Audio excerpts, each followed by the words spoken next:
எதெல்லாம் வாங்கலாம் அப்படிங்கிறது எந்தெந்த இடங்கள்லாம் பார்க்கலாம்னு சொல்லிட்டோம். சரி, இதையும் நம்மளும் இருக்கிறாங்களே ஏமாத்தலாமா அப்படின்னு சொல்லிட்டு, அப்போ அவங்கள்ட்ட இருந்து எப்படி அவேராக இருக்கிறது அப்படின்னா, அதுக்கான எப்படியெல்லாம் ஏமாற்றுவாங்கங்கிறதையும் சொல்கிறேன், நோட் பண்ணிக்கோங்க. சில ஏஜென்ட்ஸ்லாம் என்ன பண்ணுவாங்க அப்படின்னா, ஒரு ஹைப்பை கிரியேட் பண்ணி பெரிய லெவலில் சேல் ஆக போகுது, உடனே வாங்கிக்கோங்க, ஸோ நீங்கள் ஈஸியாக வந்து கோடீஸ்வரன் ஆயிடலாம் அப்படின்னு சொல்லிட்டு அன்அப்ரூவ்டு இல்லைன்னா உங்கள் தலையில் கட்டலாம் அப்படின்னு ரெடியாக இருப்பாங்க. தயவு செஞ்சு அதுக்கு ஒத்து போயிடாதீங்க.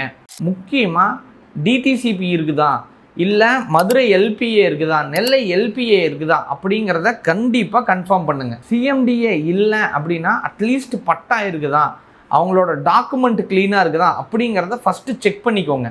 அதை விட்டுட்டு சும்மாவே இது ஸ்மார்ட் சிட்டி பக்கத்தில் பிளாட்டு அப்படின்னு சொன்னால் அந்த ஹைப்புக்கு தயவு செஞ்சு ஏமாந்து அந்த இடத்த வாங்கிடாதீங்க. லீகல் ப்ரூஃப் அப்படிங்கிறது கண்டிப்பாக ஒரு லீகல் அட்வைசரை செக் பண்ணி வாங்குங்க. இடம் நாளைக்கு பறி போகிறதுக்கும் வாய்ப்பு இருக்குது.